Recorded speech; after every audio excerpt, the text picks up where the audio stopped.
There's an unwritten contract we sign when we start to watch a television show. It's a commitment of time. Sometimes it's 40 hours, sometimes it's 10 years of our lives. In exchange, they promise us one thing, that it's going somewhere, that it matters. A finale is where that promise is either fulfilled or broken. It is the final argument in the show's thesis statement where everything is supposed to come together. The finale of Stranger Things just came out, and for a lot of fans, it was more than just disappointing. It was so bad that people convinced themselves that a secret episode had to be coming. The ending ruined the show's legacy. But to understand how endings can hold so much power over us, we first have to understand when a finale actually even matters.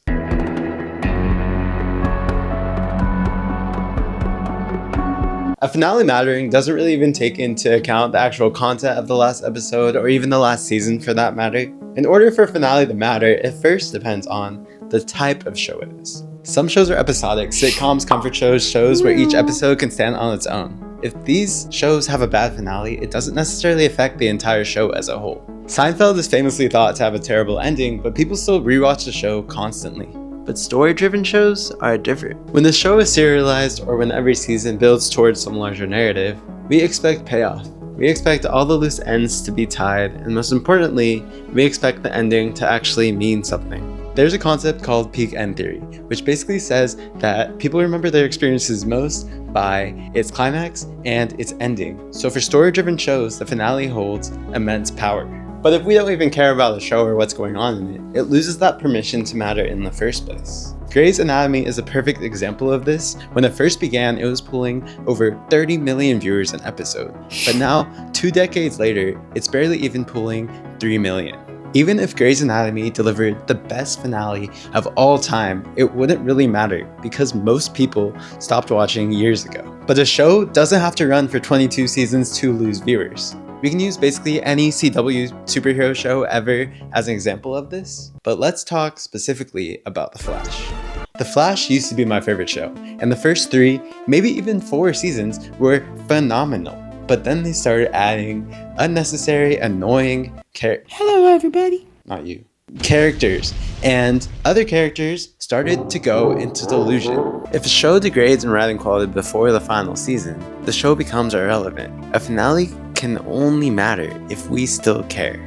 And Stranger Things did what most shows failed to do. It stayed good. And for 4 seasons, despite the kids aging literally 30 years in between shoots, it delivered. It maintained compelling characters, good storylines, and emotional stakes that people remained invested in, which meant the finale and the final season had a huge weight to bear.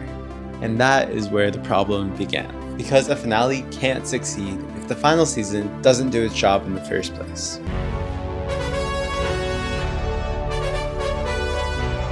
The role of the finale and the final season are very similar. Both of them have to tie the story all together, take care of all the different loose ends. A good finale hinges on a good final season. The role of a final season is quite similar to that of a plane. You need to land the plane, decelerate into it. You cannot just nosedive down into the ground.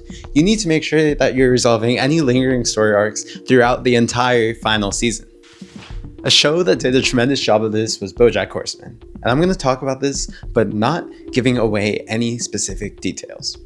Anyways, the show deals with complex themes throughout, and BoJack's mistakes don't go away even in the final season. BoJack struggles with addiction throughout the entire show, and finally at the end we're able to watch as he overcomes his addiction. But the show does not forget about his previous wrongdoings. It forces BoJack to confront the consequences of his previous actions even when the writers could have just moved past them. The entire final season of BoJack worked to show us that the best finales are created when the entire final season refuses to ignore events of the past. The season answers questions throughout and doesn't leave the entire burden on the final episode. Stranger Things did not understand this. And there's tons of analysis on YouTube about Season 5 of Stranger Things, so specifically I will be focusing on how Season 5 failed the finale itself. And there's a fantastic analysis by Hartwell the Watcher about why Season 5 was destined to struggle.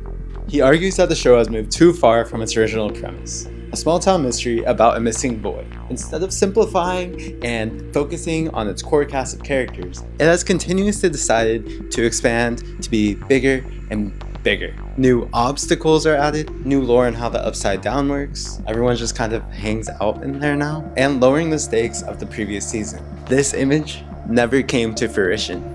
If anything, the final season of Stranger Things actively works to make us care less about the show by removing those things that made us love it in the first place. The aspects of mystery are replaced with things that don't even necessarily matter. I'm not saying that the final season of Stranger Things was terrible, because there's a lot of moments from it that I actually enjoyed. But what they lacked was a lead-in to the final episode. They left way too much to the finale. Fans were waiting for someone to die. They hadn't even shown the Mind Flayer yet, which used to seem super scary. All the kids were still trapped with Vecna. There are still a lot of questions to be addressed by the finale. But the real issue was that they started filming the final season without even having finished writing the finale. They had no idea where they're actually gonna go with the final episode. Because of this, episodes drag. The final season does not have one cohesive sense of direction. There's all these different plots and all these different emotions that need to be resolved.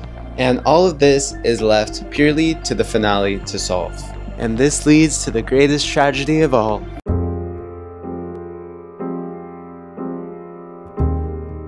All of the best series finales can be basically set into two categories. The first is the goodbye finale. This is the one where the plot is mostly resolved and the episode exists to let us say farewell to the characters. Shows like The Good Place, BoJack Horseman, and Parks and Rec do this beautifully.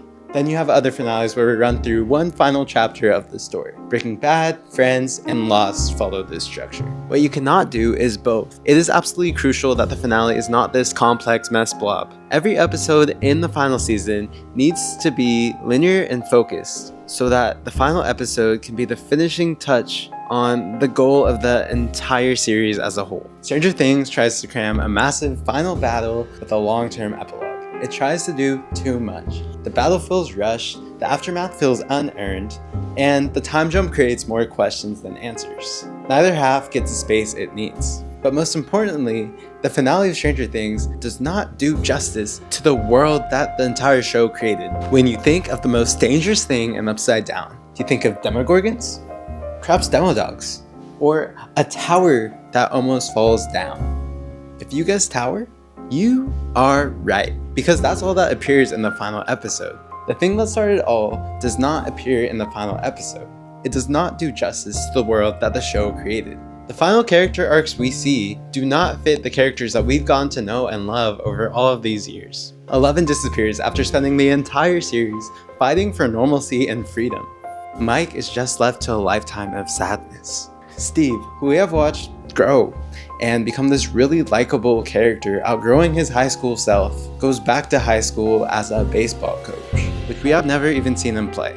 Nancy just stops going to college and starts working for a news outlet. All of these endings seem unfair to the characters that we have watched for all of these years. And that is why Conformity Gate was born. People assumed that it had to be fake, that the characters were cursed and Vecna had won. We invented Conformity Gate to cope with the fact that the final season was just really poorly written. The characters that we love were given an ending that we didn't want, and we wanted so badly for them to be okay. But does it even matter that the last episode sucked? Would we have still wanted more? Would we have ever been okay never seeing them again?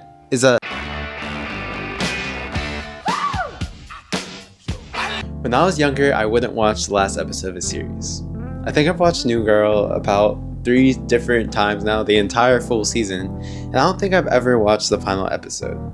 For some reason, I thought that by not watching the last episode, the show could keep on going and I wouldn't have to say goodbye to the characters. I would still always have that one last episode to go to if I ever want to visit that world again. But endings are inevitable. The show ended. I just never watched the last episode.